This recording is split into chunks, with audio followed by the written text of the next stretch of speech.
अमानत जब तलक सांस है मैं करूं तेरी इबादत जिंदगी कर दिया तेरे नाम शुआ जिंदगी कर दिया तेरे नाम जिंदगी कर दिया तेरे नाम शुआ जिंदगी कर दिया तेरे नाम।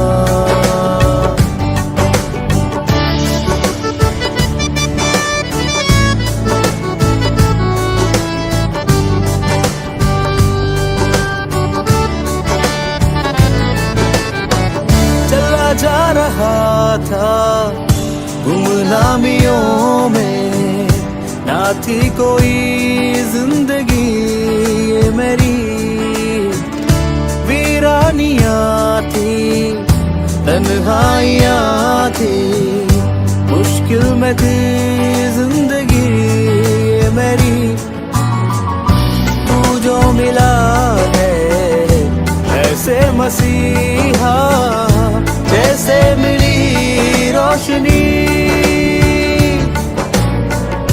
तू जो मिला है ऐसे मसीहा जैसे मिली रोशनी रोशनी जिंदगी ये मेरी है तेरी अमानत जब तलक सांस है मैं करूं तेरी इबादत जिंदगी कर दिया तेरे नाम शुआ जिंदगी कर दिया तेरे नाम जिंदगी कर दिया तेरे नाम शुआ जिंदगी कर दिया तेरे नाम।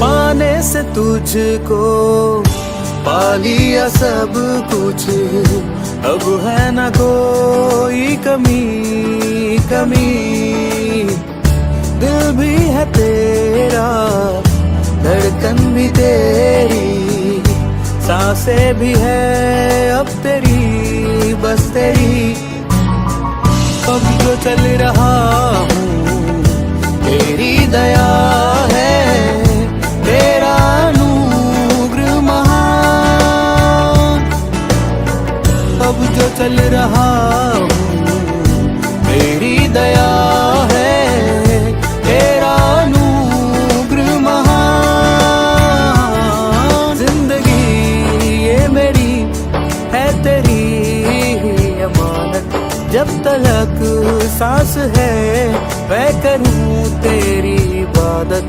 जिंदगी कर दिया तेरे नाम शुआ जिंदगी कर दिया तेरे नाम जिंदगी कर दिया तेरे नाम शुआ जिंदगी कर दिया तेरे नाम।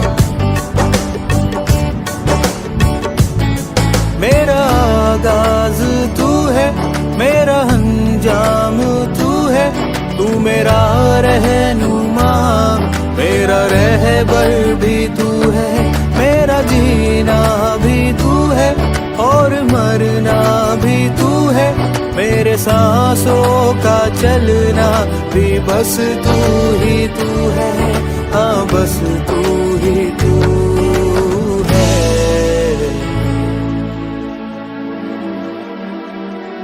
जिंदगी ये मेरी है तेरी अमानत जब तलक सांस है मैं करूं तेरी इबादत जिंदगी कर दिया तेरे नाम शुआ जिंदगी कर दिया तेरे नाम जिंदगी कर दिया तेरे नाम शुआ जिंदगी कर दिया तेरे नाम।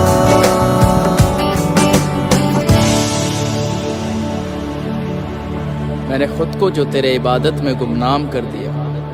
तूने अपने रहमो करम से मेरा आशियाँ भर दिया। लोग मुझे देखकर अब तेरा मुरीद बुलाने लगे हैं। मेरे जिस्म जाँ पर तूने ये कैसा निशान कर दिया। जिंदगी तेरे नाम कर दिया यीशु, जिंदगी।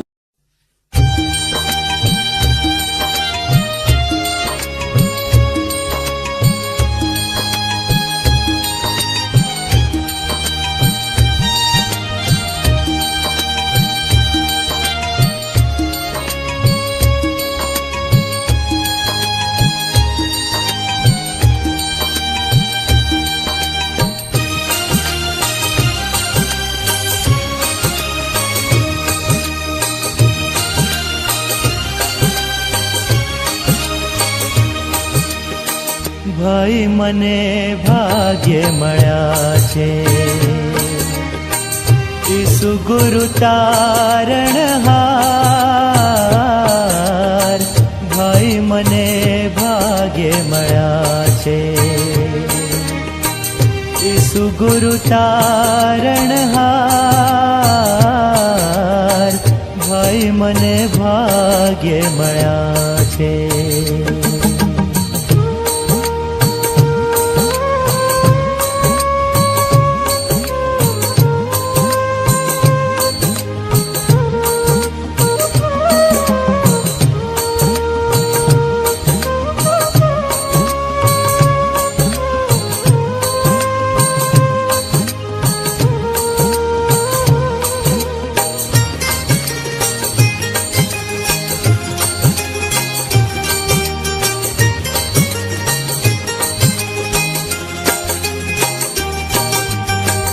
तन मन धन मारा प्रभु ने अर्पूं, तेनी जाऊं बलिहार।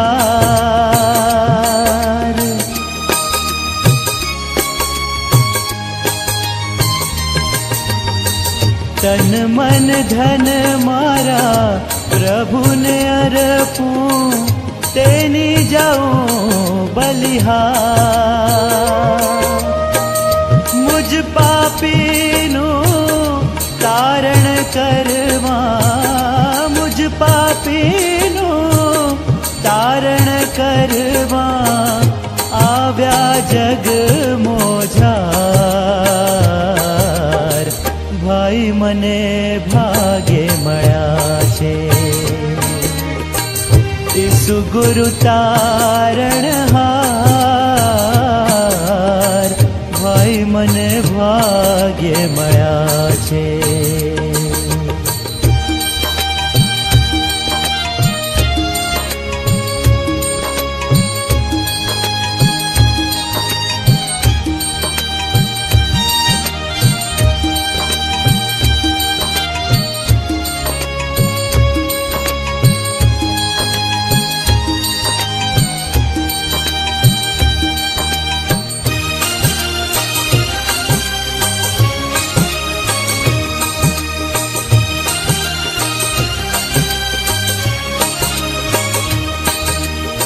स्वर्ग छोड़ी प्रभु जगमाव्या, टाळवा कलंक केरो भार।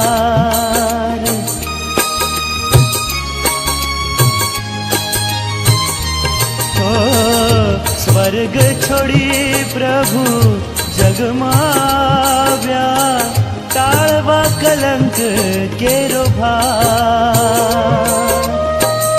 पापी जग ने देखी दयाळे, पापी जग ने देखी दयाळे, अनेक कीधा उपकार। भाई मने भाग्य मळ्या छे ईसु गुरु तारणहार।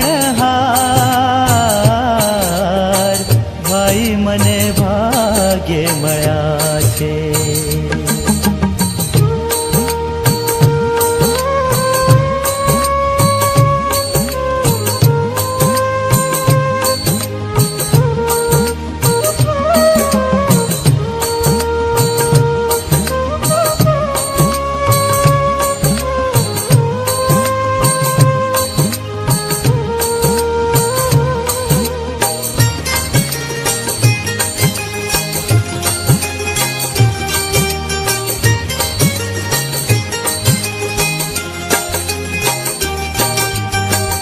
જે જન આશ ઈસુ પર રાખે તે પામશે ઉદ્ધાર.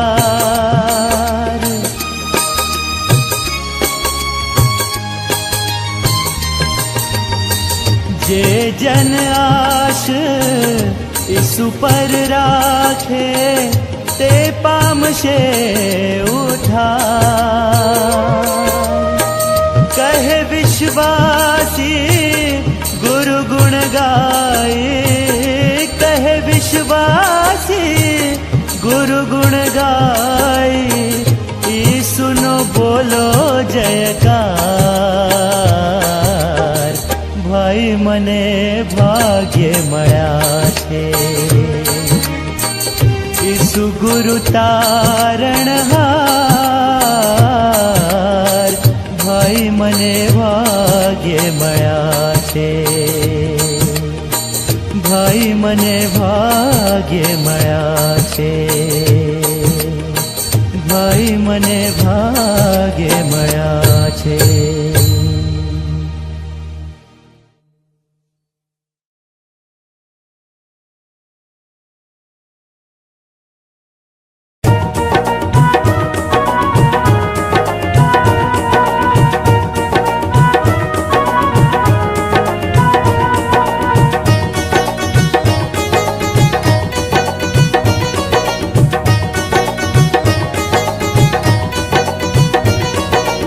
આવો રે સાથીઓ પ્રાર્થનાનો વખત છે, આવો રે સાથીઓ પ્રાર્થનાનો વખત છે.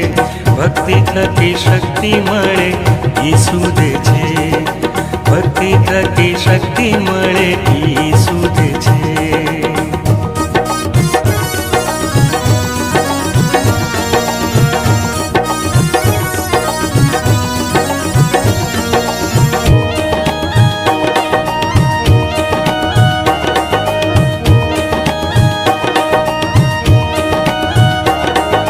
જીવનની નદીઓ ઈસુમાંથી વહે છે, જીવનની નદીઓ ઈસુમાંથી વહે છે.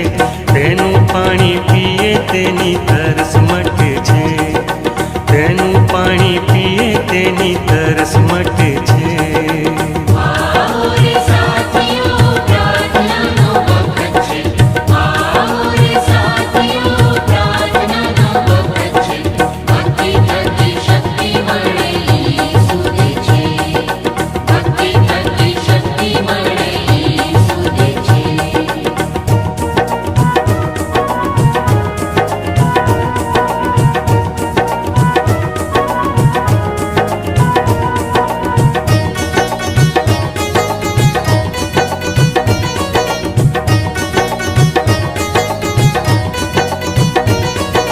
જીવનની રોટલી આકાશમાંથી આવી છે, જીવનની રોટલી આકાશમાંથી આવી છે.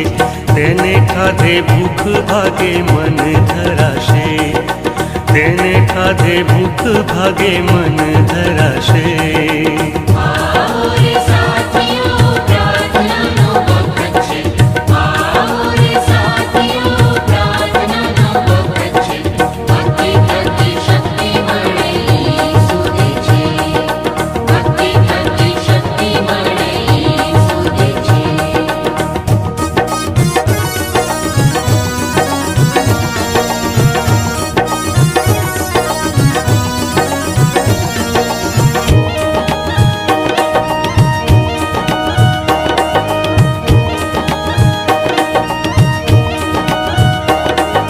હે પ્રભુ ઈસુ તારા જેવા કરજે, હે પ્રભુ ઈસુ તારા જેવા કરજે.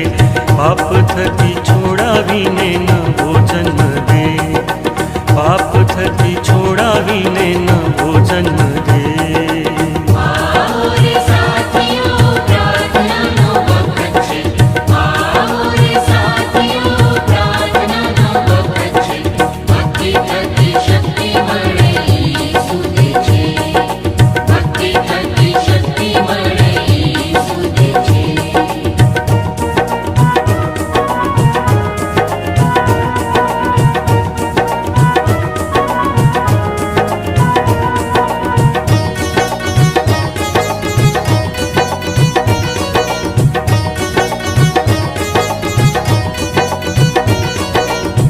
ઈશ્વરને સ્તવો મને મળી મુક્તિ, ઈશ્વરને સ્તવો મને મળી મુક્તિ, મારા ખ્રિસ્તે તેના રક્તે તારો પાપથી, મારા ખ્રિસ્તે તેના રક્તે તારો પાપથી.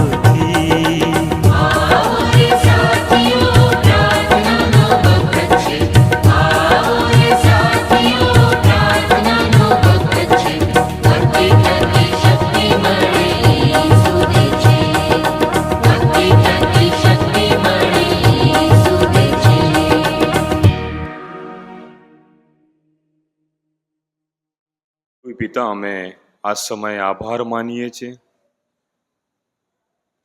પ્રભુ ઈસુ ખ્રિસ્તમાં તમે અમારા પર પ્રેમ કર્યો અને જે વચન અમારા માટે હતું તે તમે અમને આપ્યું, અને શાબ્બાત વિશ્રામવાર ની આધીનતામાં પ્રભુ પિતા વચનનું મનન કરી શકીએ માટે આ જીવતાની ભૂમિમાં તમારા ઘરમાં અમને સ્થાપિત કર્યા. આત્માનું મંદિર જે અમારું શરીર છે તેને તમારા વચનના સ્પર્શથી ગૌરવવાન બનાવો. આ બધામાં તમે બોલો, તારા લોક સાંભળે છે.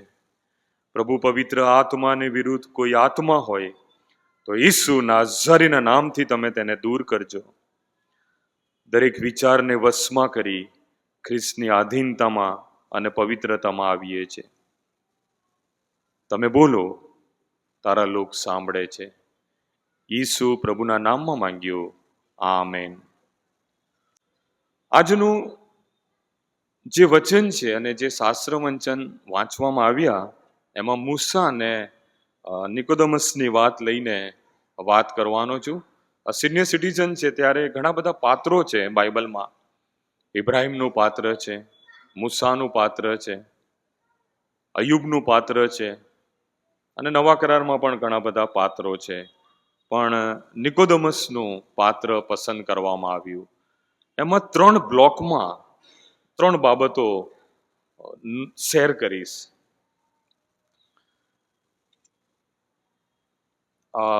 યોહાનની સુવાર્તા, અને ત્યાર પછી જે પાત્રની પસંદગી કરવામાં આવી હતી નિકોદેમસ, એ સંબંધી કોણ છે, અને છેલ્લે આજે વર્તમાન મંડળી આ સંબંધી શું વિચાર કરે છે. અને પ્રભુ ઈસુ ખ્રિસ્ત અને નિકોદેમસની વાતો પરથી જે લાગુકરણ સિનિયર સિટીઝન તરીકે મારે ને તમારે કરવાનું છે તે 3જા બ્લોકમાં આપણે વિચાર કરીશું. પહેલો બ્લોક છે યોહાનની સુવાર્તા વિશે. માથી, માર્ક અને લૂક એ પ્રભુ ઈસુ ખ્રિસ્તના જન્મ પહેલા પ્રભુ ઈસુ ખ્રિસ્ત માટે થઈ ગયેલી આગાહીઓની વાત કરે છે. પણ યોહાનની સુવાર્તામાં પ્રભુ ઈસુ ખ્રિસ્તને પહેલા જ અધ્યાયમાં 30 વર્ષના એક મેચ્યોર્ડ વ્યક્તિ તરીકે ડિક્લેર કરે છે. કે આ પ્રભુ ઈસુ ખ્રિસ્ત છે કે જે દેવનું હલવાન છે. એટલે યોહાનની સુવાર્તા અગાઉ 3 સુવાર્તા કરતા અલગ છે. અને એ વિશ્વ સાર્વત્રિક મંડળી અને વિશ્વના તમામ ધર્મો અને વિશ્વના તમામ ભાષાઓ બોલનારા લોકો આ ઈસુ તે પ્રભુ છે તે જાણે, ઓળખે અને તેના અંગત અનુભવમાં આવે. આ એનું મેઇન ફોકસ છે. ઉત્પત્તિમાં જે શબ્દ દ્વારા સૃષ્ટિને રચવામાં આવી એ શબ્દ આ ઈસુ છે એવું પહેલા અધ્યાયમાં યોહાન દર્શાવે છે. એનો લેખક યોહાન છે. 12 શિષ્યો હતા, એમાં 3 મુખ્ય હતા. અને મુખ્યમાં સૌથી વહાલો શિષ્ય કો કે અંગત કો તો એ યોહાન.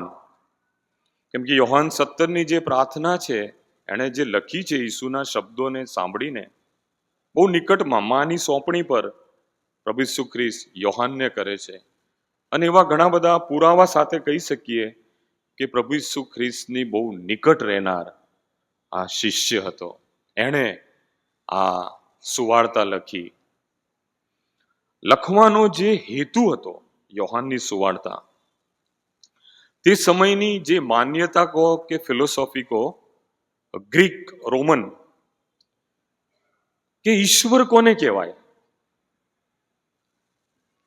ઈશ્વર કોને કહેવાય, તો 3 મૂળભૂત માન્યતા હતી કે જે પાણીને, પવનને અને પાપને વશ કરે. આ ત્રણેય બાબત તેની આધીનતામાં હોય. આ ત્રણેય પર જેનો અધિકાર હોય તેને અમે ઈશ્વર કહીએ. હવે બાઇબલમાં તમે જુઓ ને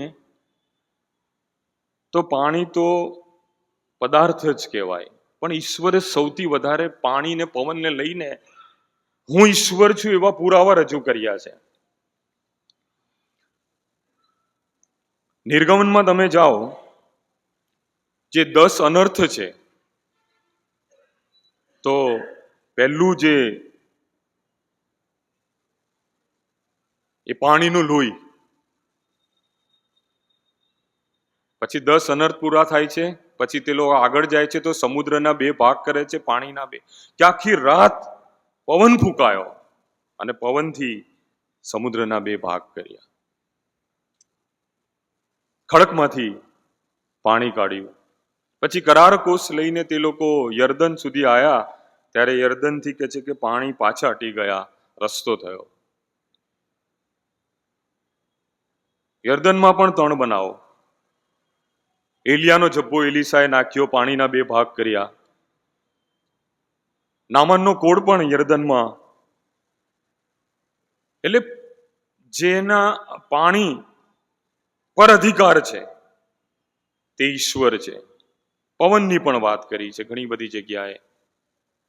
યુનાના સમયમાં પણ પાણી, માછલી અને પવનને ધમકાવનાર ઈશ્વર, શાંત પાડનાર ઈશ્વર. ગીતશાસ્ત્રમાં વારંવાર સમુદ્રના મોજાને શાંત પાડનાર ઈશ્વર. પ્રભુ ઈસુ ખ્રિસ્ત પોતે પણ પવનને ધમકાવે છે અને પાણીને લઈને વાત કરે છે.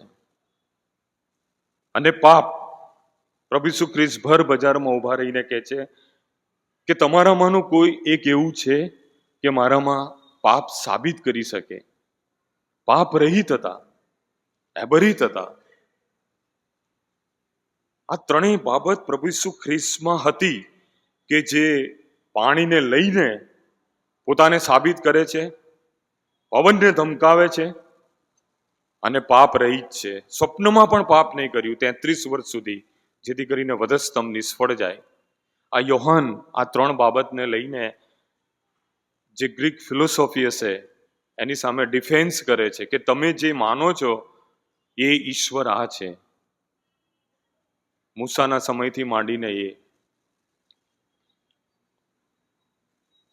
યોહાનની સુવાર્તાના શરૂઆતના 7 અધ્યાય જો 21 અધ્યાય છે, એમાં 7 બ્લોક છે. 7 આંકડાને પકડી રાખ્યું છે એણે. પણ એ આંકડામાં નથી જતા આપણે. પણ પહેલા અધ્યાયમાં યોહાન કે પાણીથી બાપ્તિસ્મા, અને મારી પાછળ આવે છે તમારા આત્માથી બાપ્તિસ્મા કરશે. એ પાણીને લઈને પહેલો અધ્યાય. બીજો અધ્યાય પાણીનો દ્રાક્ષારસ. તેમાં તેણે રંગ બદલ્યો, સ્વાદ બદલ્યો અને સુગંધ નાખી એક પાણીને લઈને. ત્રીજા અધ્યાયમાં નિકોદેમસ સાથે કે જ્યાં સુધી તમે પાણીથી બાપ્તિસ્મા અને આત્માથી બાપ્તિસ્મા ત્યાં સુધી દેવના રાજ્યમાં પ્રવેશ પામી શકતા નથી. ચોથા અધ્યાયમાં પણ પેલી સમરૂની સ્ત્રી કે એવું પાણી આપ કે વારે ઘડીએ મને અહીંયા આવું ના પડે. પાંચમા અધ્યાયમાં પણ દૂત સુલેમાનની પરસાળમાં પાણીનો કુંડમાં હલાવે છે ને જે કોઈ પહેલો પડે તો એ શું થાય? સાજો થાય. પાણી. પાંચમા અધ્યાયમાં પણ 5, 6 ને 7માં પણ તમે જાઓ તો પ્રભુ ઈસુ ખ્રિસ્ત હોડીને લઈને જાય છે ત્યારે પવનને ને પાણીને ધમકાવે છે, શાંત થાય છે. 6 ને 7મા અધ્યાયમાં પાસ્કા પર્વ હોય છે ત્યારે અનાજ પડે લોકો પાણીનો છંટકાવ કરે છે પાત્રને લઈને, ત્યારે પ્રભુ ઈસુ ખ્રિસ્ત મોટે ઘાંટો પાડીને કહે છે કે જે કોઈ તરસ્યો હોય તે મારી પાસે આવે. અને ઠેઠ 21મા અધ્યાયમાં તમે જાઓ તો પિત્તર પ્રભુથી દૂર જતો રહ્યો હોય છે, આખી રાત મહેનત કરે છે અને પ્રભુ કહે છે કે પાણીમાં ફરી એકવાર જાળ નાખ. એટલે પાણીને લઈને આ યોહાનની સુવાર્તા વાત કરે છે અને બાપ્તિસ્મા અને પવિત્ર આત્માની વાત કરે છે. મૂસાએ જે પ્રશ્ન પૂછ્યો હતો નિર્ગમન 3 અને 14 કે તું કોણ છે, તો ઈશ્વર કહે છે કે તમારે એ કહેવાનું કે હું છું, હું જે છું તે છું. જો બહુ ડાર્ક અક્ષરે લખ્યું છે. હવે આ તો ઓળખાણ અઘરી કહેવાય. નામ પૂછે છે, આ પૂછે છે, પણ કે હું જે છું તે છું. હવે મૂસાએ જે પ્રશ્ન પૂછ્યો હતો તેનો પ્રત્યુત્તર ઈશ્વરે હું જે છું તે છું. ત્યાર પછી નિર્ગમન દરમિયાન સમજાયું, 40 વર્ષ ફર્યા એ લોકો, પણ ઈશ્વરને ઓળખી શક્યા નહીં, કચકચ કરી, વાછરડું બનાવ્યું, મૂસાની વિરુદ્ધ ઈશ્વરને ઓળખી શક્યા નહીં એ લોકો. ત્યાર પછી ન્યાયાધીશો આવ્યા. એ તમે વાંચો આખું ન્યાયાધીશોનું, થોડા ન્યાયાધીશો, પછી એ લોકો પોતાને માર્ગે વળી ગયા. પછી રાજાઓ આપવામાં આવ્યા. મોટે ભાગે ઘણા બધા રાજાઓ નિષ્ફળ ગયા, પણ દાઉદે બહુ અગત્યનો ભાગ ભજવ્યો દેવને ઓળખવામાં. પછી પ્રબોધકો આવ્યા, 4 મોટા પ્રબોધકો, દાનિયેલ, હજકીએલ, યશાયા, યર્મિયા, અને 12 નાના પ્રબોધકો માલાકી સુધી, પણ ઈશ્વરને ઓળખી શક્યા નહીં. માટે ઈશ્વર પોતે આ પૃથ્વી પર આવ્યા અને હું કોણ છું તે તેણે સાબિત કર્યું. એ આ યોહાનની સુવાર્તા, અને એણે 7 દાવા રજૂ કર્યા કે હું કોણ છું. રેફરન્સ તમે જો યોહાનની સુવાર્તા વાંચજો ઘરે જઈને આજે, અને સિનિયર સિટીઝનને તો ખાસ કહીશ. તો પહેલો જે એણે દાવો કર્યો કે હું જીવનની રોટલી છું. હું છું શબ્દ આવ્યો 6 અધ્યાય 35મી કલમમાં. હું જગતનું અજવાળું છું 8મો અધ્યાય ને 12મી કલમમાં. હું છું. હું ઘેટાનું બારણું હું છું 10મો અધ્યાય ને 7મી કલમમાં. હું ઉત્તમ ઘેટા પાળક છું. પુનરુત્થાન તથા જીવન છું 11મા અધ્યાયમાં. 14મા અધ્યાયમાં માર્ગ, સત્ય તથા જીવન હું છું. અને 7મી બાબત, હું ખરો દ્રાક્ષાવેલો છું.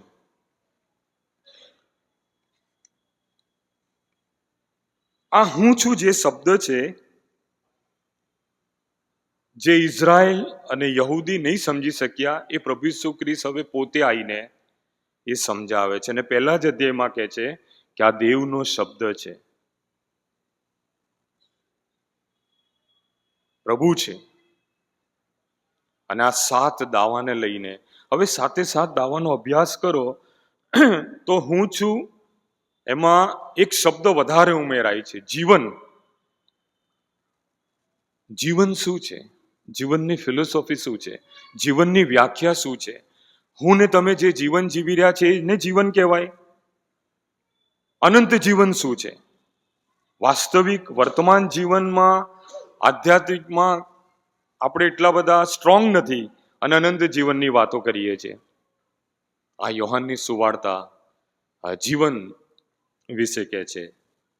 જીવનની રોટલી, જીવનનું બારણું, માર્ગ, સત્ય તથા જીવન, પુનરુત્થાન તથા જીવન. એટલે જીવન પર ભાર મૂકે છે અહીંયા. અને જીવનને લઈને 7 ઘરની વાત કરે છે. 7 દાવા, 7 ઘર. બેથેસ્દા 5મો અધ્યાય ને 2જી કલમમાં અનુકંપાનું ઘર, કરુણાનું ઘર, પ્રેમનું ઘર. બેથાનિયા 1લો અધ્યાય 28મી કલમમાં પ્રભુત્વનું ઘર.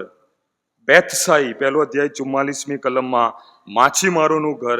ત્યાંથી પ્રભુ ઈસુ ખ્રિસ્ત લોકોને પસંદ કરે છે. બેથલેમ 7મો અધ્યાય ને 42મી કલમમાં રોટલીનું ઘર, અને બેથાનિયા દુઃખ સહન કરનારનું ઘર 11મો અધ્યાય લાજરસ, માર્થા અને મરિયમ, અને પ્રભુ ઈસુ ખ્રિસ્ત એનું ત્યાં પુનરુત્થાન કરે છે. અને છેલ્લા 2 ઘર છે યોહાન 17માં બી મળે છે ને યોહાન 14માં, કે મારું ઘર એ તમારું છે, આશ્રય. ગીતશાસ્ત્ર 90માં મૂસાની બીજો એક પ્રશ્ન હતો કે અમારો આશ્રય ક્યાં? આરણ્યમાં બધી લાશો ફરતી રહે છે. તો કે મારું હૃદય એ તમારું ઘર છે. અને યોહાન 17માં કે અને યોહાન 14માં કે હું તમારે સારું આકાશમાં એક ઘર તૈયાર કરવાને માટે જાઉં છું, જે સનાતન ઘર છે. અને 7 ઘરની વાત કરી છે પુનરુત્થાનને લઈને. આ યોહાનની સુવાર્તા તમે વાંચો તો એક પાત્રને લઈને બહુવચનમાં વાત કરી છે. કોઈ પણ એક પાત્ર લઈ લો, કે વ્યક્તિ સાથે વાત કરે છે, પણ પ્રભુ ઈસુ ખ્રિસ્ત હંમેશા બહુવચનમાં વાત કરે છે. દાખલા તરીકે નિકોદેમસ સાથે વાત કરે છે તો તમારે બધા ફરોશીઓએ તારણ પામવું જોઈએ. બીજી એક બાબત કે છે, યોહાન બહુ સખત લખે છે કે પ્રભુ ઈસુ ખ્રિસ્તે કોઈ પુસ્તક લખ્યું નથી, અને 70 કિલોમીટરની બહાર નીકળ્યા નથી, પણ તેમણે જે લખ્યું તે આંગળીના ટેરવા દ્વારા લખ્યું. યોહાન 8માં કે તમારામાંનું જો કોઈ પાપ વગરનું હોય તે પહેલો, બસ આટલું લખીને પૃથ્વી પર લખીને તે જતા રહ્યા. હવે એટલું પાડો ને, આમ બાઇબલનો અભ્યાસ કરો આને લઈને તો 3 વખત આંગળી દ્વારા દેવે વાત કરી. મૂસાના સમયમાં શિલાપાટી કે દેવની આંગળીએ લખ્યું, 10 આજ્ઞા એ ઉપરાંત ઘણા બધા નિયમો અને મૂસાને આપવામાં આવ્યા. દાનિયેલના પુસ્તકમાં દેવની આંગળી આવી, મેને થકેલ ઉર્ફાસી. મંદિરના પાત્રોમાં તે લોકો દ્રાક્ષરસ પીતા હતા, ત્યારે ત્યાં ન્યાય થયો, એનું રાજ્ય છીનવી લેવામાં આવ્યું. અને ત્યાર પછી પ્રભુ ઈસુ ખ્રિસ્તે પોતે આંગળીના ટેરવા દ્વારા અહીંયા લખ્યું. આ યોહાન આ બાબત પર ફોકસ કરે છે કે જે દેવે લખ્યું છે, મૂસાની 10 આજ્ઞા, દાનિયેલના પુસ્તકમાં વિધર્મીઓ માટે, અને ત્યાર પછી આ યહૂદીઓ માટે કે પથ્થર કોણ મારે કે જે પાપ વગરનો હોય. પ્રભુ ઈસુ ખ્રિસ્તને અધિકાર હતો પથ્થર મારવાનો, માર્યો જ એણે. આપણે શબ્દરૂપી કેટલા બધા પથ્થર મારીએ છીએ. આ યોહાન આ સૂચવે છે. બીજા બ્લોકમાં આવીએ, નિકોદેમસ કોણ છે? હવે નવા જન્મની વાત છે. આનું હેડિંગ તમે જુઓ તો તારણ, નવો જન્મ, મોક્ષ, જન્માંતરની વાત કરે છે. પણ આ અધ્યાયની શરૂઆત બીજા અધ્યાયના છેલ્લા કલમોમાંથી તમને મળશે. ખબર ને, આ યોહાનની લખવાની સ્ટાઇલ એવી છે. યોહાન 8મો અધ્યાયનો તમે અભ્યાસ કરો ને તો 7મા અધ્યાયની છેલ્લી 2-3 કલમમાં જોવું પડે કે લોકો પોતપોતાને ઘરે ગયા, પણ પ્રભુ ઈસુ ખ્રિસ્તને ઘર નહોતું.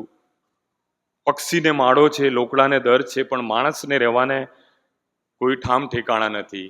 પણ પ્રભુ ત્યાં જાય છે. અહીંયા પણ બીજા અધ્યાયમાં 23 થી 25મી કલમમાં માણસમાં શું છે એ તે પોતે જાણતો હતો. જે ઈશ્વર છે પ્રભુ ઈસુ ખ્રિસ્ત, તેની સામે જે માણસ વાત કરે છે તેનો ભૂતકાળ અને ભવિષ્ય પ્રભુ ઈસુ ખ્રિસ્ત જાણે છે. જ્યારે પણ તમે પ્રભુની પાસે જાઓ છો, તારણ સંબંધી, પસ્તાવા સંબંધી, માફી સંબંધી, ત્યારે તે તમારો ભૂતકાળ અને તમારું ભવિષ્ય જાણે છે. હંમેશા યાદ રાખજો, તમે તેનાથી કશું જ છુપાઈ શકતા નથી. 1 સમુએલ 16 અને 7માં અંતર્યામી ઈશ્વર છે. નિકોદેમસ એક સિનિયર સિટીઝન તરીકે, ફરોશી તરીકે હતો. યહૂદી ઇતિહાસમાં તેનો ફાળો હતો. તે સમયે દેશભક્ત તરીકે તેને નોબલ્સ મળેલા હતા. અને શાસ્ત્રીઓ નિયમ ઘડતા અને ફરોશીઓ પાડતા હતા. પણ નવો કરાર શાસ્ત્રી ફરોશીઓની ઘણી બધી ટીકા કરે છે. અને જે ફરોશી લોકો, ફરોશી કોને કહેવાય? કે જે અમુક પુસ્તકોનો તે લોકોએ અભ્યાસ કર્યો હોય. એમાં હિબ્રુ જે પુસ્તકો છે, મિશ્પા એ નિયમનું પુસ્તક છે અને નિયમના ખુલાસા આપવાનું એ પુસ્તક છે. પછી કે તાલમુદ, એની 2 આવૃત્તિ આવે છે, યરુશાલેમ વાળી અને બાબેલ વાળી. એ પણ બહુ લાંબા વર્ષનો કોર્સ છે, પણ સૌથી લાંબો કોર્સ એ મિશ્પા નામનું જે પુસ્તક છે, એમાં 24 પ્રકરણ આવે છે અને લગભગ એક પ્રકરણના 2 કે 2.5 વર્ષ લાગે, એમ 12 વર્ષનો આ અભ્યાસ હતો. અને શાબ્બાત અને દશાંશ પર ભાર મૂકે છે. આ નિકોદેમસે આટલો બધો અભ્યાસ કર્યો હતો. કોણ છે? અભ્યાસી છે, શાસ્ત્રનો અધિકારી હતો. રોમન સાથે યહૂદીઓની જ્યારે લડાઈ થતી હતી ત્યારે ઈસવીસન પૂર્વે 63માં આરિસ્ટોબુસ તેની પ્રતિનિધિ તરીકે વાટાઘાટ કરવાને માટે એલચી તરીકે તેને મોકલ્યો હતો. ઇતિહાસ કે છે એમ્બેસેડર હતો. રોમન અને યહૂદી અને મંદિરના ચર્ચા માટેનો આ મુખ્ય આગેવાન હતો. ત્યાંની જે સભા હતી, મેઇન સાયન્દ્રીની સભા કહે છે, તેનો એ સમયનો એક અધિકારી હતો. દાખલા તરીકે પાર્લામેન્ટ કે MLA તરીકેનો કોઈ અહીંયા રાજ્યનો હોય તેવો ઉચ્ચ કક્ષાનો એક અધિકારી હતો અને ધનવાન માણસ હતો. ધનવાન હતો. યોહાન 19માં જ્યારે પ્રભુ ઈસુ ખ્રિસ્તની પાસે એમનું શબ લેવા આવે છે ત્યારે 100 શેર બોર્ડ એટલે 34 કિલો બોર્ડ લઈને અને જે વસ્ત્રો હતા અડીસાના રેશમવાળા ક્ષણના, એ પ્રભુ ઈસુ ખ્રિસ્તને માટે તે લઈને આવ્યો હતો. રાત્રે મળવા આવે છે અને અંધકારમાં એ ઈશ્વરને શોધતો હતો. નવા જન્મની વાત કરે છે અને દેવના રાજ્યની વાત કરે છે. હવે આ જે વ્યક્તિ છે એની જે વિશિષ્ટતા છે ઘણી બધી કહી શકાય. મેં ઘણા બધા પાના લખ્યા છે પણ સમયની મર્યાદામાં. હવે પ્રભુ ઈસુ ખ્રિસ્ત સાથે તે વાતચીત કરે છે તો પ્રભુ ઈસુ ખ્રિસ્ત તો જાણે છે, અહીંયા વખાણ કરે છે. અરે ઉપદેશક કેવું પડે, વખાણ કરે છે, એને કંઈક જોઈતું હોય છે. પ્રભુ ઈસુ ખ્રિસ્ત કે આ બધું બાજુ પર રહેવા દે, તારા હૃદયનો જે પ્રશ્ન છે એમાં હું સીધી તારી સાથે વાત કરું છું કે તમારે નવો જન્મ પામવો જોઈએ. પ્રભુ ઈસુ ખ્રિસ્તનો હું કોણ છું તેનો અંગત તારનાર તરીકે તમારે સ્વીકાર કરવો જોઈએ. નવો જન્મ એ પણ એક બહુ મોટો વિષય છે. પણ બિશપ ક્રિસ્પાલ સાહેબ જ્યારે ક્લાસ લેતા હતા મારા, તો ઘણા બધા લોકો એવું કહેતા હતા કે હું તારણ પામ્યો છું, મને તારણ પામેલી છોકરી જોઈએ છે, કાં તો છોકરી કે મને તારણ પામેલો છોકરો જોઈએ છે. પછી બેઉ તારણ પામેલા લગ્ન કરે એટલે પછી ખબર પડે આપણને કે શું થઈ રહ્યું છે. પણ તારણની પ્રક્રિયામાં જ્યારે પ્રભુ ઈસુ ખ્રિસ્તનો અંગત તારનાર તરીકે તમે સ્વીકાર કરો છો તો તારણની પ્રક્રિયામાં તમે પ્રવેશ પામો છો અને દિન પ્રતિદિન પ્રભુ ઈસુ ખ્રિસ્ત, તેનું મન, તેનું હૃદય, તેની ઈચ્છાને તમે જાણો છો. અને ખરું તારણની જે વ્યાખ્યા છે કે જે દેવને જોશે, કબરને પેલે પાર આપણે જ્યારે પ્રભુને ફરી એકવાર જોઈશું, એને તારણ કીધું છે. અને નિકોદેમસ સાથે કે તું તારણની પ્રક્રિયામાં પ્રવેશ પામ. મધર ટેરેસાને જ્યારે નોબેલ્સ આપવામાં આવ્યો ઇન્ડિયામાં પ્રથમવાર, ત્યારે પૂછવામાં આવ્યું કે તમે કઈ રીતે આટલું બધું કરી શકો છો? રક્તપિત્ત, કોડીલા, અનાથ ગરીબ લાવવાના, નવડાવવાના, રાખવાના, એમની દવા કરવાની, ચામડીના રોગો. તો બહુ સરસ જવાબ આપ્યો કે હું ઈસુની દ્રષ્ટિએથી લોકોને જોઉં છું. આ તારણનો ભાગ છે. ઈસુના મનથી જોવું લોકોને, ઈસુની દ્રષ્ટિથી જોવું, ઈસુના હૃદયથી જોવું, એ તમને તારણ જ આપી શકશે. તમારી પાસે ખરું તારણ હશે તો જ તમે આ કરી શકશો. અને એની આ વાત કરે છે. પછી કે દેવનું રાજ્ય. હવે માથી 13માં દેવના રાજ્યમાં 5 બાબતો આપેલી છે. રાઈના બીજ જેવું છે, ખમીર જેવું છે, ખેતરમાં સંતાડેલા દ્રવ્ય જેવું છે, મોતી જેવું છે, માછીમારની જાળ જેવું છે. કે તમે નવો જન્મ પામશો તો જ તમે દેવનું રાજ્ય જોઈ શકશો. માથી 6:33 સૌ પ્રથમ આકાશનું રાજ્ય શોધો. એ આ છે, નવો જન્મ આકાશનું રાજ્ય છે. તારણના અનુભવમાં આવું ઘણી વખતે પેલું જૂનું તારણ લઈને આપણે ફર્યા કરીએ છીએ. હું તારણ પામેલો, આ સમય આટલા છે, બાઇબલમાં લખેલું હોય આ છે. પણ એમાં વચ્ચે તો તારણ કાંઈ જતું રહ્યું હોય, પાછું હોય એવું જતું રહ્યું હોય. પણ દિન પ્રતિદિન રોજિંદા જીવનમાં મૂસાની પ્રાર્થનાથી તારી સમક્ષતા હોય, તારી સતત હાજરી હોય, તારી હાજરીનો મને અનુભવ અને અહેસાસ રોજે રોજ કરાવજે, તો જ હું આ લોકોને દોરીશ. પ્રભુ ઈસુ ખ્રિસ્ત નિકોદેમસને આ કહે છે કે આશ્ચર્ય ના પામતો. પછી વાની વાત કરે છે. હવે ઘણી વખતે સિનિયર સિટીઝન, હવે મહિલા સંગત કે પાસ્ટરેટ કમિટી કે સિનિયર સિટીઝન અઘરું છે ને. તમારે બધાએ તારણ પામવું જોઈએ. અઘરું લાગે ને? શાસ્ત્રી પરોશીઓને કે તમારે અઘરું. પણ જે પ્રભુ ઈસુ ખ્રિસ્ત અહીંયા કહે છે ને, વાહ,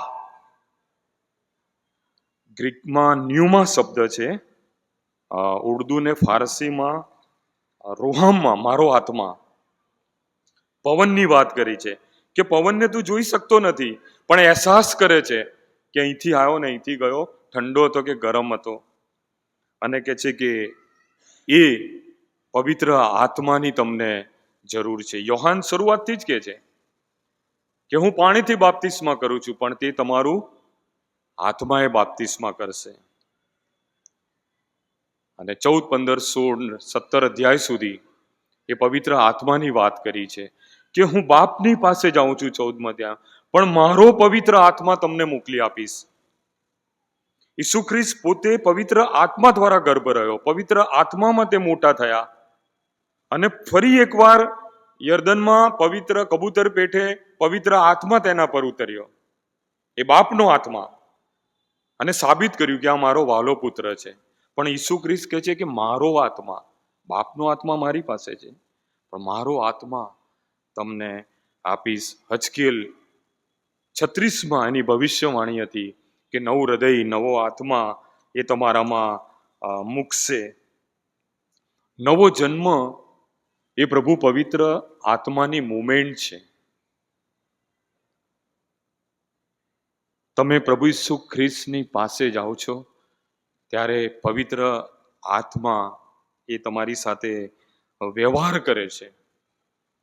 અને ધર્મ અને તારણ એ માનસિક રીતે ચર્ચા કે વિચારવાનો એ વિષય નથી, પણ તારણ એ તો કે પાપનું નિવારણ છે, ખાતરી આપે છે કે તમારા પાપ માફ કર્યા. પછી મૂસાની વાત કરે છે અહીંયા 14મી કલમમાં કે જેમ મૂસાએ રાનમાં સર્ફને ઊંચો કર્યો. એક હેબ્રી જે રાબ્બી ખુલાસો છે એમાં ટ્રાન્સલેશન કર્યું છે ગુજરાતી કે મારી નાખનાર કે જીવાડનાર એ સાફ નથી. ઇઝરાયલે તે તરફ જોયું અને મૂસાએ તેને ઊંચો ધરી રાખ્યો. ત્યાં સુધી એ પ્રમાણે ધરી રાખવાનું મૂસાએ ફરમાવ્યું, તે પર તેઓએ વિશ્વાસ કર્યો, પરંતુ તેમને સાજા કરનાર તો ઈશ્વર જ હતો. કે જે રીતે ઊંચો કર્યો અને એ લોકોએ વિશ્વાસથી જોયું, એ રીતે પ્રભુ ઈસુ ખ્રિસ્તને પણ વધસ્તંભ પર શું કરવામાં આવશે? અને વિશ્વાસ રાખજો એ કૃત્યને, એ રહસ્યને, એ મર્મને, એ વધસ્તંભની જે વાસ્તવિકતા છે તેની પાછળ જે બધા રહસ્યો છે એ તમને એક દિવસ ખુલાસા પેટે મળશે કે શા માટે તેને ઊંચો કરવામાં આવ્યો. અને એની પ્રભુ ઈસુ ખ્રિસ્ત અહીંયા વાત કરે છે. અને પાપ આજ્ઞો ડંખ કે છે કે દરેકને ડંખ્યો છે. પાપ માફ કરવાનો અધિકાર કેવળ પ્રભુ ઈસુ ખ્રિસ્તને છે. શાસ્ત્રી ફરોશીઓએ કચકચ કરી, પણ પ્રભુ ઈસુ ખ્રિસ્ત કે મૂસા અને સુલેમાન કરતા પણ હું અહીંયા મોટો છું. મને અધિકાર બાપે આપ્યો છે. ત્રીજા બ્લોકમાં આનું જો લાગુકરણ કરીએ, પ્રભુ ઈસુ ખ્રિસ્ત હું આ છું. જૂનો કરાર મૂસા, હું જે છું તે છું. નિકોદેમસ કહે છે કે હું આ છું. તમે કોણ છો? તમે કોણ છો? તમે મહાન છો, અધિકારી છો, એક આગેવાન છો, એક લીડર છો, એક વક્તા છો, એક મોટી સેવામાં છો, બાઇબલના અભ્યાસી છો, આત્માની મુમેન્ટમાં છો. આ પ્રભુની મંડળીના બાંધકામમાં સાથી સેવક તરીકે, સેવિકા તરીકે તમે ચળવળ ચડાવી રહ્યા છો. તમે કોણ છો? આ પ્રભુ ઈસુ ખ્રિસ્ત નિકોદેમસને એક જ વાત કહે છે, તમારે બધાએ નવો જન્મ પામવો જોઈએ. યોહાન આના પર ભાર મૂકે છે. જીવનમાં તમારી પાસે બધું જ હોય, બધું જ હોય. આ માણસ અંધકારમાં અજવાળું શોધતો હતો. ખાલી છે કઈ. કોઈ એવું ના કહી શકે કે મારા જીવનમાં પ્રશ્ન નથી, અશાંતિમાં જીવન છે, કંઈક ને કંઈક ખૂટે છે. એ જે ખૂટે છે તમારા જીવનમાં, તમારા હૃદયમાં, તમારી માનસિકતામાં, તમારી આધ્યાત્મિકતામાં, આત્મિક જીવનમાં, તે પૂરક એ નવો જન્મની પ્રક્રિયા છે. એ જ તમને ખરી શાંતિ આપી શકશે. વર્તમાન મંડળીએ પ્રેરિતોનું કૃત્યોની જે મંડળી છે તેનું પુનરાવર્તન કરવું જોઈએ. આપણે બધાએ પાણીથી બાપ્તિસ્મા લીધું છે, પણ બીજું જે બાપ્તિસ્મા છે એ પવિત્ર આત્માના મુમેન્ટમાં. મેં ક્યારે પ્રભુ પવિત્ર આત્માનો સ્પર્શનો અનુભવ કર્યો? આપણા હૃદય પર હાથ મૂકી તમે પોતે પોતાની સાથે વાત કરો.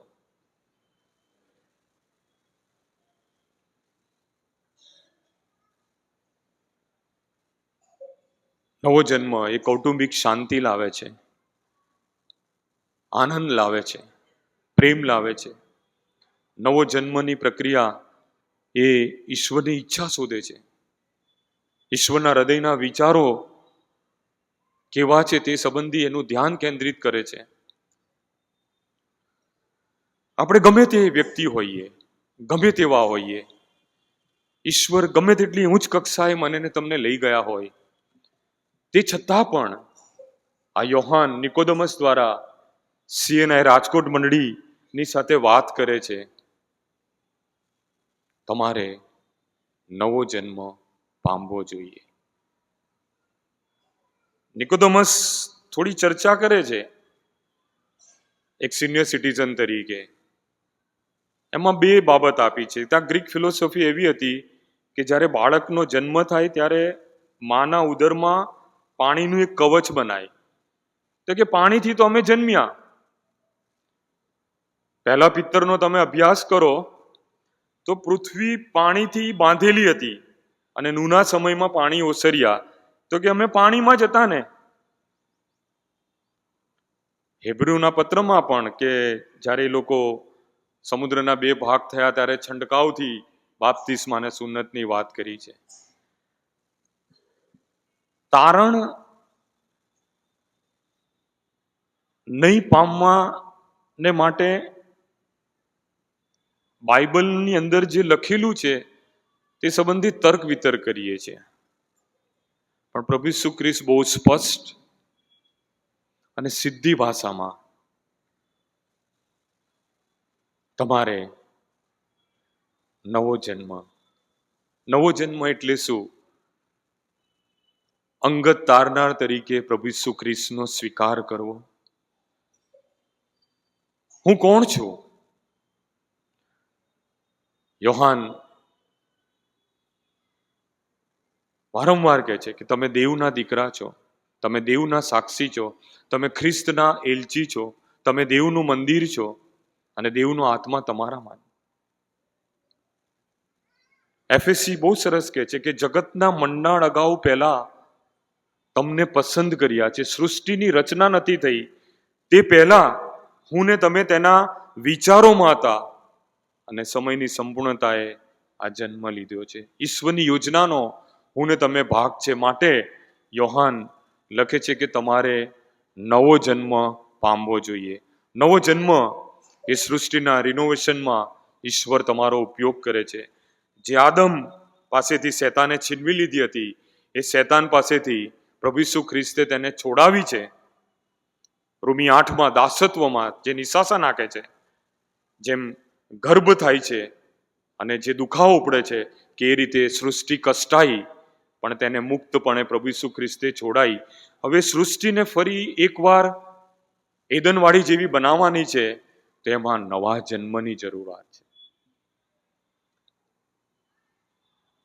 જે આદમ પાસેથી છીનવાઈ ગયેલી, તો બીજો આદમ પ્રભુ ઈસુ ખ્રિસ્ત એ સૃષ્ટિને લઈને ફરી દેવની આગળ પોતાને રજૂ કરશે કે આ તારી પૃથ્વી. ભાલાઓ ટીપવામાં આવશે, યુદ્ધ બંધ કરવામાં આવશે, ઘેટું અને સિંહ સાથે ચરશે, સાપ અને રાફડા આગળ બાળક, સિંહ ઘાસ ખાશે. આ એદનવાડીનું ચિત્ર છે યશાની ભવિષ્યવાણીમાં. નવો જન્મ એ તારણની પ્રક્રિયામાં પ્રભુ ઈસુ ખ્રિસ્તના વધસ્તંભના તમે સહભાગીદાર થાઓ છો. પ્રભુ ઈસુ ખ્રિસ્તના મિશનમાં તમે પાર્ટનર બનો છો. પ્રભુ ઈસુ ખ્રિસ્તના તમે એલચી બનો છો. આ પૃથ્વી પર મારું ક્ષણભંગુર જીવન, અલ્પાયુષ્ય જીવન એક ફૂલ જેવું, એક વાદળ જેવું, એક ધૂળ જેવું હતું ન હતું થઈ જશે, પણ સદાકાળનું જીવન છે. એ સંબંધી આ જીવનમાં તમે વિચાર કરો. નવો જન્મ જ તમને નવી દ્રષ્ટિ આપશે, નવા વિચાર આપશે અને શાસ્ત્ર સંબંધીના ખુલાસા પવિત્ર આત્મા આપશે. એ સંબોધક, એ ઉત્તમ શિક્ષક તરીકે તમને સત્ય અને સનાતન માર્ગમાં દોરશે, ચલાવશે, ભવિષ્યની બિનાઓથી તમને વાકેફ કરશે, શાસ્ત્રના જે ગૂઢ રહસ્યો છે, મર્મો છે, તેનો ખુલાસો આપશે. નવા જન્મની પ્રક્રિયામાં પવિત્ર આત્મા તમારી સાથે રહેશે. ન્યૂમાં પ્રભુ તમને આશીર્વાદ આપે. સિનિયર સિટીઝન તરીકે પણ આ વૃદ્ધાવસ્થા એ માથે પડ્યા મહિમાનો મુંગટ છે, પણ એક સિનિયર સિટીઝન તરીકે તમારા બાળકો તમારી પાસે છે. તમે પોતે નવો જન્મના અનુભવમાં છો. તમારા બાળકો, દીકરી જમાઈ, દીકરો વહુ અને એમના બાળકો નવા જન્મના અનુભવમાં છે. આ સિનિયર સિટીઝનનું કામ છે. સિનિયર સિટીઝન એક મંડળી, સમગ્ર મંડળી મારી નવા જન્મના અનુભવમાં છે.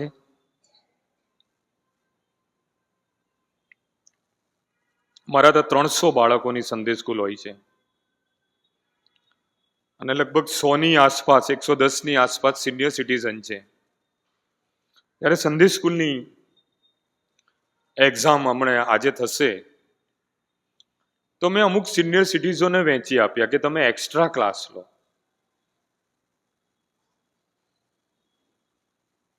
આટલા બધા બાળકો તો જ્યાં સોસાયટીમાં રહેતા હોય લગભગ ખાસા 20 જેવા એ લોકોને કીધું કે સિનિયર સિટીઝનની જવાબદારી શીખાવતા પહેલા એમણે પણ હવે શીખવું પડે, અને એમાં ઘણા બધા લોકો નવા જન્મના અને તારણના અનુભવમાં આવ્યા. મંડળી તો ચાલશે સાહેબ, ચાલતી આવી છે, પણ શું નવા જન્મના અનુભવમાં આપણે ક્યારે આવીશું? પ્રભુ ફરી એકવાર તમને આશીર્વાદ આપે, તારણ આપણે દેવને જોનારા બનીએ. દેવનો જે આનંદ છે એ તારણમાં છે. આ જગતમાં ઘણું બધું સંકટ છે, પણ પ્રભુનો આશીર્વાદ, એનું તારણ અને તારણમાં રહેલું જે સામર્થ અને સંબોધક એ મારીને તમારી સાથે ને પાસે રહેશે. Thank you very much. God bless you.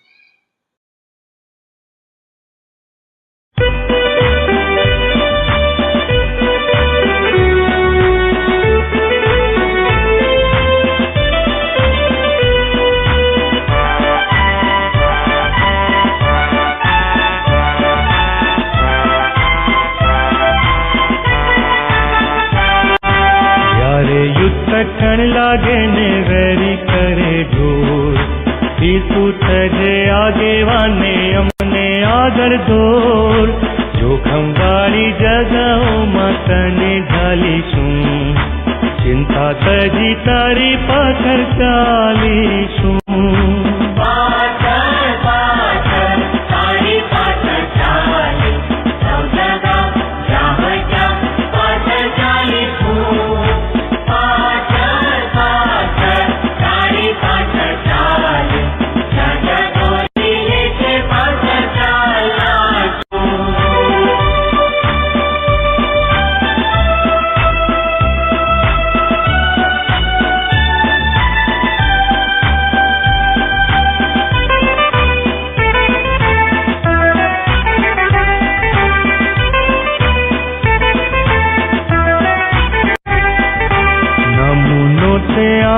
અમને ભારે કચવેઠી માટે જે તું કહે છે તે કરીશું ખુશીથી.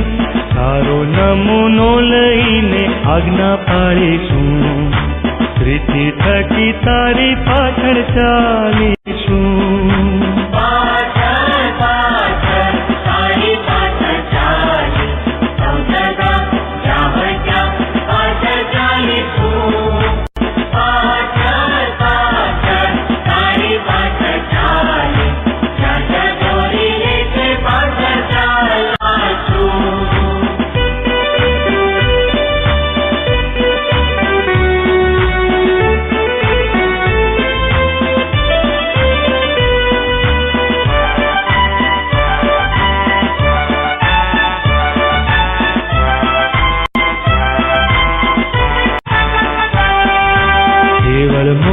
પ્રીતિ અમે કરવાના નથી, કામ મારું જોઈ બીજા પુરુષે શાહેદી. દેવનું કામ કરવામાં પૂરું મન પણ રાખીશું, દુઃખ વેઠીને તારી પાછળ ચાલીશું.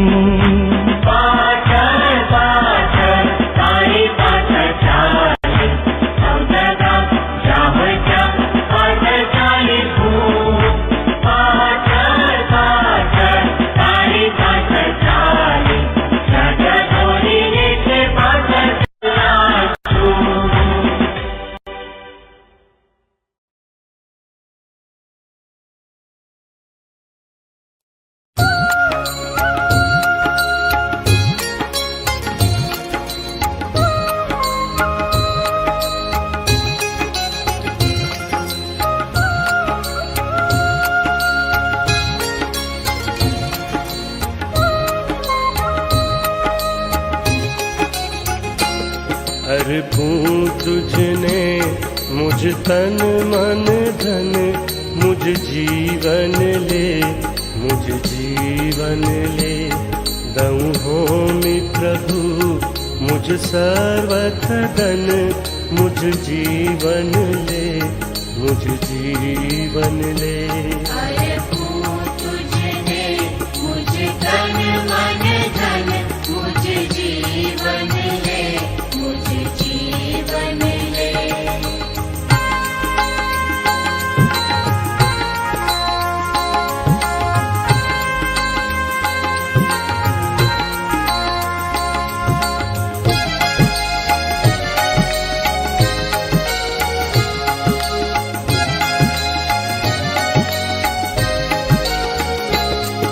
मुझ स्तंभ प्रभु मुझ कांध धरूं, तब सेवा करणा पथमा संचरूं। डग पाछू नहीं को काले भरूं, डग पाछू नहीं को काले भरूं। मुझ जीवन ले, मुझ जीवन ले। अरे तुझने मुझ तन मन धन मुझ जीवन ले, मुझ जीवन ले।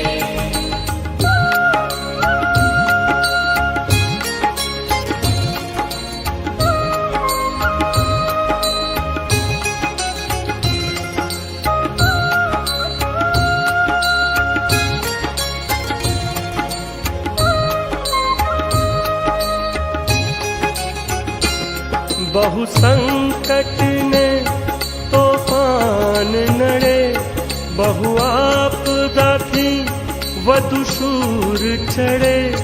भले शीर कदी धर बूझ पड़े, भले शीर कदी धर बूझ पड़े। मुझ जीवन ले, मुझ जीवन ले। अरे तुझने मुझ तन मन धन मुझ जीवन ले, मुझ जीवन ले।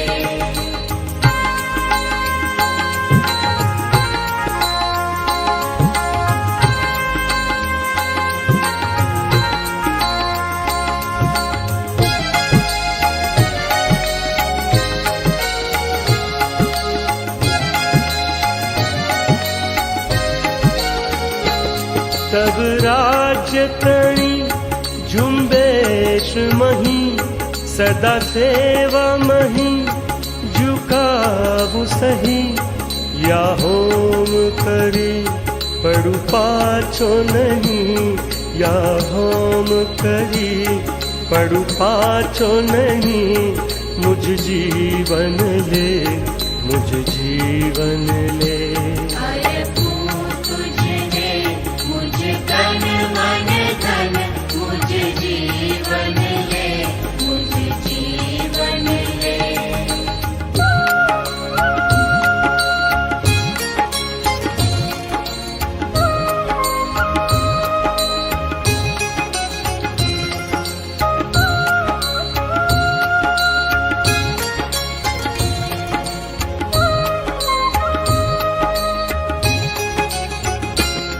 जग पालक तारक स्वामी मारा, सहु सौंपी तम मम प्रभु प्यारा।